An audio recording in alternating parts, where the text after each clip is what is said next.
네, 여러분 안녕하세요. 네, 오늘부터 이제 저랑 지연 목자님이 한 주 한 주 이렇게 번갈아 가면서 말씀을 전하려고 하는데, 저는 사무엘서를 이제 하려고 하고, 지연 목자님은 사도행전을 이제 전하려고 합니다. 그래서 오늘은 이제 사무엘상을 볼 것인데요. 사무엘상 1장 1절에서 11절입니다. 사무엘상 1장 1절에서 11절입니다. 저부터 두 절씩 번갈아 가면서 읽도록 하겠습니다. 사무엘상 1장 1절에서 11절입니다. 에브라임 산지 라마다 임소빔에 에브라임 사람 엘가나라 하는 사람이 있었으니 그는 요로함의 아들이요 엘리후의 손자요 도후의 증손이요 숲의 현손이더라. 그에게 두 절씩 제가 두 절 읽고 여러분 두 절입니다. 네, 그에게 두 아내가 있었으니 한 사람의 이름은 한나요, 한 사람의 이름은 브린나라. 브린나에게는 자식이 있고 한나에게는 자식이 없었더라.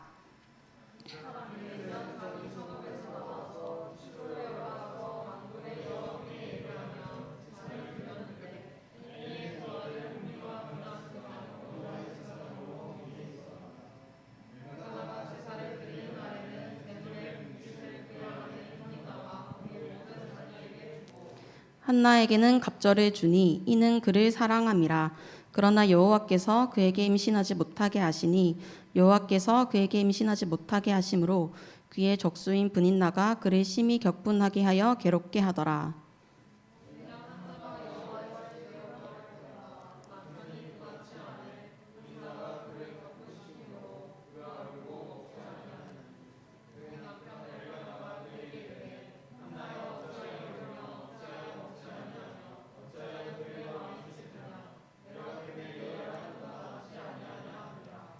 그들이 실로에서 먹고 마신 후에 한나가 일어나니 그때 제사장 일리는 여호와의 전 문설주 곁 의자에 앉아 있었더라. 한나가 마음이 괴로워서 여호와께 기도하고 통곡하며 같이 읽겠습니다. 서원하여 이르되 만군의 여호와여, 만일 주의 여종의 고통을 돌보시고 나를 기억하사 주의 여종을 잊지 아니하시고 주의 여종에게 아들을 주시면 내가 그의 평생에 그를 여호와께 드리고 삭도를 그의 머리에 대지 아니하겠나이다. 아멘. 네, 오늘부터 볼 사무엘서는 사무엘이라는 인물을 중심으로 이게 스토리가 흘러가는 그런 성경이에요. 일단은 이 사무엘이란 사람은 사사입니다. 사사가 누구냐면 이제 선지자 같은 사람인데요. 이제 구약 시대에는 하나님과 직접적으로 소통하는 사람이 있었어요. 그래서 이 소통으로 하나님과 소통하면서 말씀을 받는 사람, 그 사람이 선지자, 사사라는 그런 사람입니다. 그래서 사무엘 또한 마찬가지로 하나님께 말씀을 받아서 백성들에게 전하고 이 말씀으로 백성들을 가르치는 그런 이스라엘의 영적 지도자입니다. 그리고 이제 사무엘의 별명이라고 할까요? 이제 불리는 그런 별명 같은 게 있는데 사무엘은 마지막 사사라고 불려요. 왜냐하면 이제 사사의 시대가 끝나게 되거든요. 사사의 시대가 끝나고 이제 왕이 세워지는 그런 시대에 접어들게 됩니다. 그래서 왕이 이스라엘 백성들을 이제 인도하고 이제 이끄는 그런 이제 시대가 시작이 되는 거죠. 그런데 이 사무엘이 하나님의 말씀을 받아서 이 왕을 세우는 그 마지막 사사가 되는 것입니다. 그래서 이 이스라엘의 첫 왕의 이름은 우리 이게 다들 대부분 잘 아시겠지만 사울 왕, 그 다음에 이제 다윗 왕 이렇게 흘러가거든요. 이렇게 사무엘서가 흘러가요. 그래서 오늘 본문 이 사무엘상 1장은 이제 사무엘의 이야기가 본격적으로 시작되기 전에 사무엘이 출생하기 전에 이제 사무엘의 어머니 한나의 이야기입니다. 그래서 우선 사무엘서의 시대를 먼저 이렇게 살펴보고 싶은데요. 사무엘이 태어나기 전에 이 이스라엘은 하나님을 찾지 않는 그런 시대였어요. 오늘 3절에 보면 잠깐 이름만 등장하는 제사장 2명이 있는데요. 엘리의 아들 홈니와 비느하스라는 제사장들이 나와요. 그런데 이 제사장들은 하나님의 것을 도둑질하는 그런 제사장들이었어요. 하나님께 제사를 드리기 위해서는 이제 일반적으로 제물, 보통 고기를 사용하거든요. 고기가 필요한데 백성들이 하나님께 제사를 드리기 위해 고기를 가져오면 이 홈리와 이 비느하스 이 두 제사장은 제사를 드리기도 전에 하나님께 드리기도 전에 가장 좋은 부위의 고기를 자기들이 먼저 이렇게 취해서 가져가는 거예요. 이런 좀 만행을 벌였어요. 그래서 참 근데 제사장들이 하나님께 드려지는 제사의 이 고기의 일부를 가져가는 건 맞거든요. 하지만 이것은 제사가 끝나고 나서야 받을 수 있는 거지 하나님께 드려지기 전에 이제 먼저 손을 대는 것은 하나님의 것을 도둑질하는 그런 행위인 거죠. 지금으로 치면 이제 사역자가 헌금을 횡령하는 어떤 그런 일을 벌였다라고 하는 거죠. 그리고 이 제사장 이 두 명은 성전의 여인들과 잠자리도 가졌어요. 가장 이 순결해야 될 제사장들인데 문란한 이 생활을 하는 데까지 간 것이죠. 그래서 이 이스라엘의 영혼을 책임지는 이 영적 지도자들, 이 제사장들이 이 제사장부터가 이러하니 사실 그 밑에 이제 이스라엘 백성들은 이제 볼 것도 없는 그런 영적으로 아주 이렇게 부패한 그런 시대였던 것이죠. 심지어 오늘 이게 본문은 11절까지 읽었지만 그 뒤에 내용을 보면 한나가 이제 하나님께 기도할 때 소리는 내지 않고 입만 이렇게 움직여서 기도를 하거든요. 그래서 우리도 기도할 때 이렇게 시범을 보이려 했는데 잠깐 드리겠습니다. 이렇게 기도하게 하나님 아버지 이렇게 하는데 입 밖에 안 내고 그냥 하나님 이렇게 할 때도 있잖아요. 근데 한나가 그렇게 기도를 하고 있는데 이 또 다른 제사장은 그 모습을 보고 술 취했다 이렇게 여긴 거예요. 성전에서 기도하는 모습을 술 취했다 이렇게 여기고 있는. 그래서 얼마나 이 성전에 기도하는 사람이 없었으면 또 얼마나 이 성전에 술 취해서 오는 사람이 많았으면 제사장이 이런 착각까지 이렇게 하는 그런 시대였어요. 하나님 앞에 온전하고 정결하게 나아가지 않는 그런 시대였어요.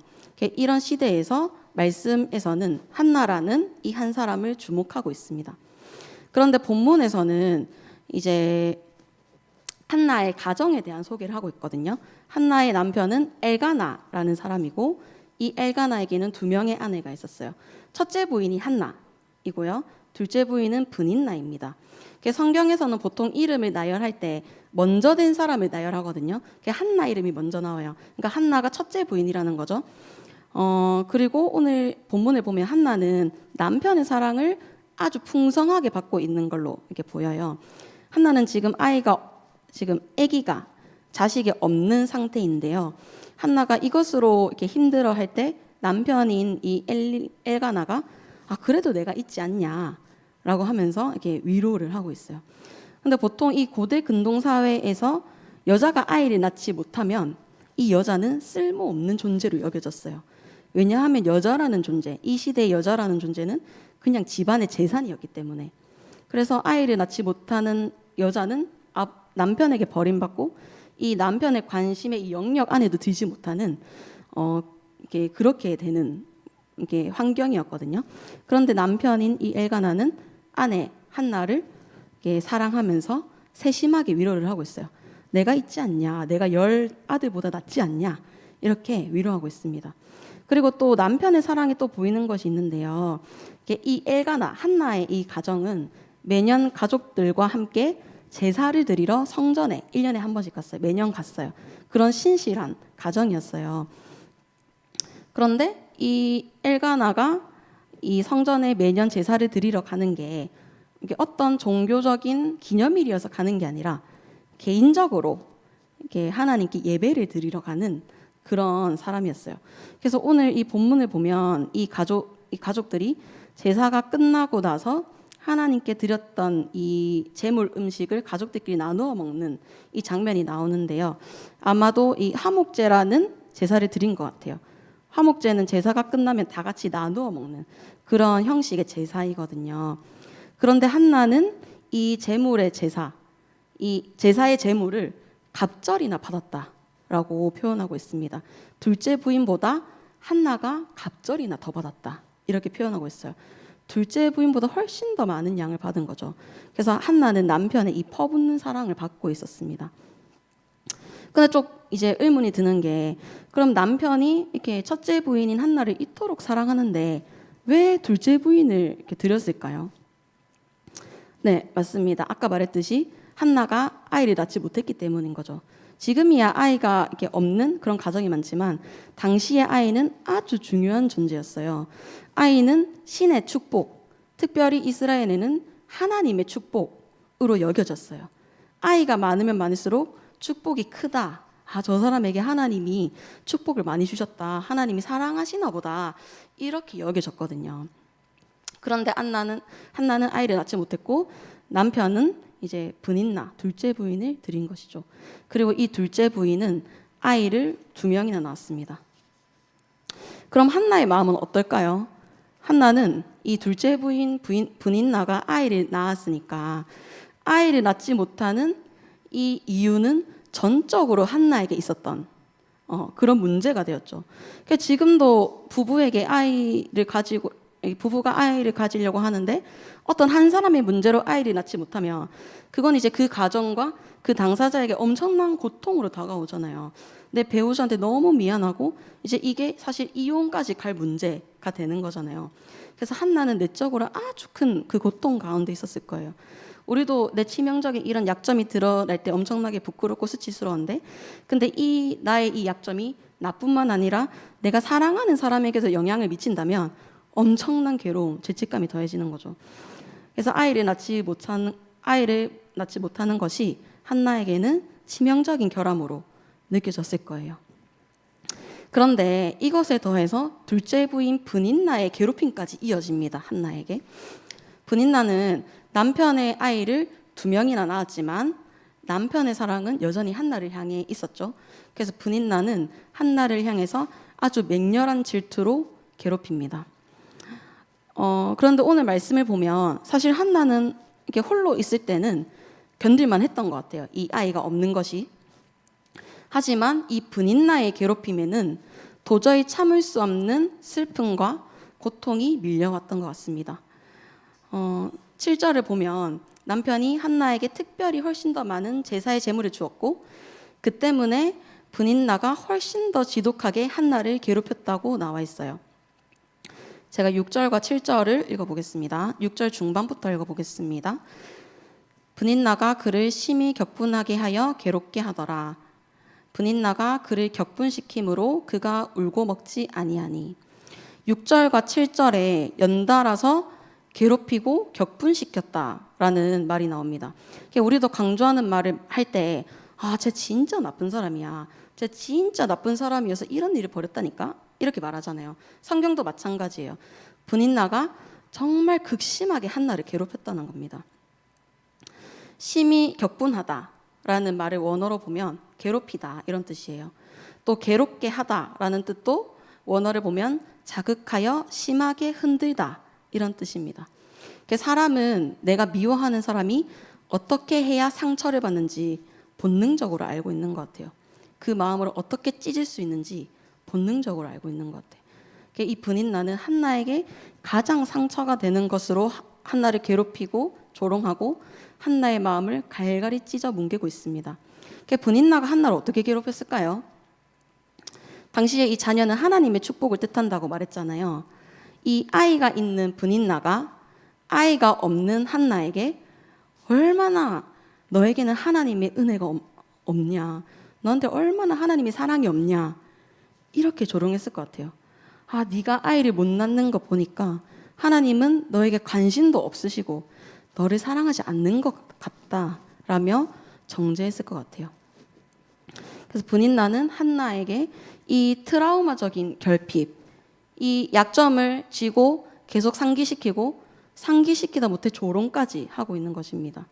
우리도 나에게 있어서 약점이나 이 상처에 압도됐을 때 엄청난 이 무기력감을 느끼잖아요. 그런데 이 약점이 내가 하나님께 버림받았다는 증거라는 거, 그 하나님께 버림받은 사람이 한나 자신이라는 거, 이것이 한나에게 엄청난 고통으로 다가왔어요. 한나는 분인나의 이 정죄 때문에 아주 극심한 슬픔에 빠졌습니다. 7절 끝을 보면 그가 울고 먹지 아니했다라고 하고 있습니다. 하나님께 버림받았다는 이 괴로움은 식음을 전폐하게 만들었어요. 울며 아무것도 먹지 못하는 이 극도의 슬픔의 상태에 빠지게 만들었습니다. 한나는 남편의 사랑을 듬뿍 받고 있긴 했지만 남편의 이 사랑으로도 채워지지 않는 이 결핍이 있었어요. 하나님을 믿는 사람에게 이런 하나님께 버림받았다는 증거가 있다는 거, 이것은 이처럼 극도로 슬픔의 상태에 잠기게 합니다. 여러분, 이 마음이 공감이 되시나요? 이 하나님께 버림받았을지도 모른다 하는 이 두려움이 좀 공감이 되시나요? 여러분도 신앙생활을 할 때 내 삶에 하나님이 보이지 않고 하나님이 나를 사랑하시는 게 맞나 의심될 때가 신앙생활을 하다 보면 여러분 한 번씩 겪어보았을 것이고 한 번씩 겪어볼 거예요. 우리는 영적인 존재이기 때문에 하나님께로부터 이렇게 멀어진 것 같으면 우리의 영혼은 단번에 이 깊은 우울과 무기력에 빠집니다. 이게 허전하고 허무한 그 상태에 빠집니다.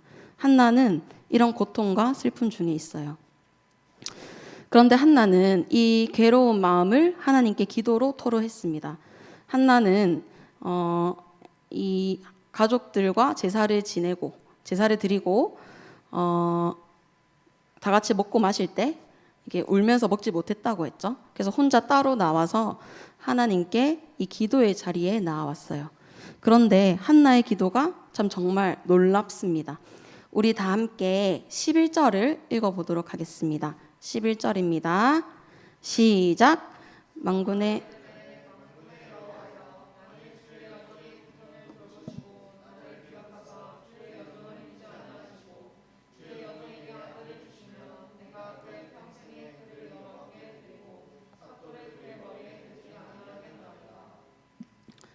네, 한나는 하나님께서 만약에 나에게 아들을 주시면 그 아들을 다시 하나님께 드리겠다 하는 그런 기도를 드리고 있어요. 저는 이 말씀을 준비하면서 한나의 마음이 좀 무슨 마음일까 하는 그런 좀 고민이 많았어요. 이게 풀리지 않는 좀 난제였어요.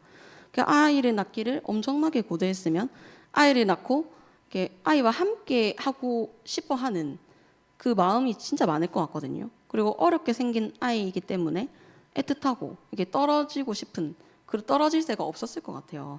그냥 옆에 꼭 붙들어 놓고 얘가 커가는 걸 내 눈으로 보고 싶고 좀 이런 마음일 것 같거든요. 근데 하나님께 받았지만 이것을 그대로 하나님께 드린다는 거, 이것은 사실 남는 게 없잖아요. 나에게 아들이 없어지는 그런 거잖아요. 나으나 마나한 그런 일인 거죠. 그런데 그렇다면 이게 한나가 진짜 원하는 건 뭘까요?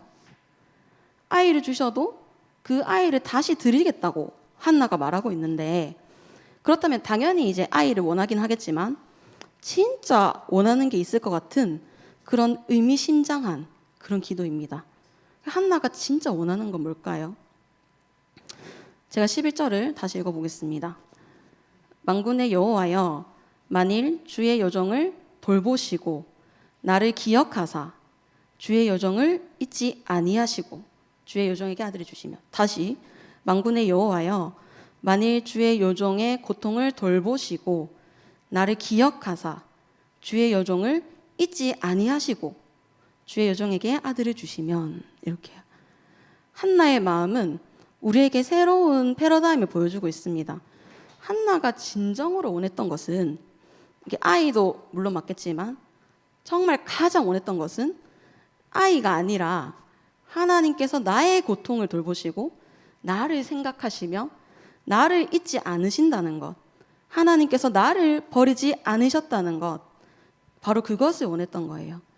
한나가 만약에 아이를 갖는 것 이 자체를 이렇게 원했으면, 이게 정말로 가장 바라는 소원이었으면 아이를 평생 여호와께 드리겠다 하는 그런 소원은 하지 않았을 거예요.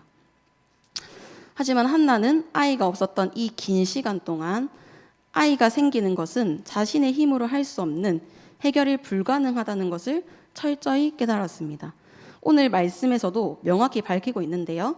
5절과 6절을 보면, 5절 끝을 보면 그러나 여호와께서 그에게 임신하지 못하게 하시니, 6절 여호와께서 그에게 임신하지 못하게 하심으로, 여호와께서 한나를 임신하지 못하게 하셨다. 이것을 또 2번이나 반복하고 있어요. 그러니까 하나님께서 막으셨다는 것이 아주 분명하다는 거예요. 그렇기 때문에 아이가 생기면 이것은 명백히 하나님의 일이라는 거예요. 그리고 이 말은, 아이가 생긴다는 이 말은 곧 하나님께서 나를 버리지 않으셨다 하는 그 증거인 것이죠. 한나가 정말 원했던 것은 하나님께서 나를 사랑하신다는 것을 확인받는 거였습니다. 한나는 남편에게 정말 사랑받는 아내였지만 하나님의 사랑만이 자신을 온전히 채울 수 있다는 것을 알고 있었습니다. 한나는 자신이 아이를 낳지 못하는 이 모습을 보면서 혹시 하나님께서 나를 사랑하지 않으시는 것은 아닌가 괴로워했습니다. 그래서 하나님께 아이를 구하는 것이 사실은 하나님, 저 사랑하시죠? 저 버리지 않으신 거 맞죠? 라고 끊임없이 되묻는 과정이었습니다. 한나는 하나님과 함께하는 것을 아주 긴 시간 바래왔던 것입니다. 한나에겐 하나님의 함께하심의 증거가 아이였습니다. 그래서 원래는 가지지 못할 아이이지만 하나님께서 만약에 나에게 아이를 주신다면, 그래서 하나님이 나를 버리지 않으셨다는 그 증거인 아이가 태어난다면 그 아이를 하나님께 드리겠다 하는 그 서원의 기도가 한나에게서 나온 것입니다. 한나는 하나님께서 자신과 함께하기를 원했습니다. 하나님의 사람은 기쁨의 시간, 슬픔의 시간, 어떤 상황이든지 기도의 자리로 나가는 사람입니다. 그리고 끊임없이 하나님과의 관계를 점검하고 하나님과 함께하기를 구하는 사람입니다. 하나님의 사람은 하나님이 함께하시는 것을 가장 중요히 여기고 또 그것을 진심으로 원하는 사람입니다. 한나는 결핍 중에 있었지만 가장 큰 결핍은 하나님의 사랑이었어요. 한나는 아이가 없는 것도 고통이었지만 하나님이 자신과 함께하지 않으신다는 것이 가장 큰 고통이었습니다. 하지만 한나는 그조차도 하나님께 끈질기게 구했습니다. 여러분, 우리는 그럼 무엇을 위해서 기도해야 되나요? 한나는 둘째 부인 이 분인날을 이기려고 아이를 구하지 않았어요. 그리고 남편 이 엘가나에게 더 사랑을 받으려고 아이를 구하지 않았어요. 오직 한 가지, 하나님의 이 함께 하심을 원했기 때문에 그 증거로 아이를 주시기를 원하셨습니다. 여러분, 그럼 우리는 무엇을 구해야 될까요? 이 시대에는 하나님이 함께 하신다는 증거가 아이이고 재물이었기 때문에 한나는 아이를 구했습니다. 그렇다면 우리에게 하나님의 이 동행의 증거는 무엇일까요? 우리는 어떤 걸 구해야 되나요? 그리고 여러분, 이 증거, 하나님께서 함께 하신다는 그 증거를 여러분은 왜 구하나요? 하나님이 나와 함께 하신다는 것을 남에게 보여주고 싶어서 하나님께 구하시나요? 아니면 이 공동체 안에서 더 사랑받고 아니면 무시당하지 않기 위해서 하나님의 이 함께 하심을 구하나요? 아니면 진짜 이 하나님의 함께 하심을 알고 싶어서 구하는 건가요? 여러분, 우선은 우리는 무엇이든 구할 수 있습니다. 물질도 구할 수 있고요. 관계, 건강, 재정, 성적, 무엇이든 하나님께 구할 수 있어요. 예수님도 무엇이든지 구하라 이렇게 말씀하시거든요. 그런데 우리는 이것을 왜 구하나요? 왜 하나님께 구하나요? 우리는 하나님께 구할 때 하나님 외에 다른 것들 때문에 구할 때가 아주 많습니다.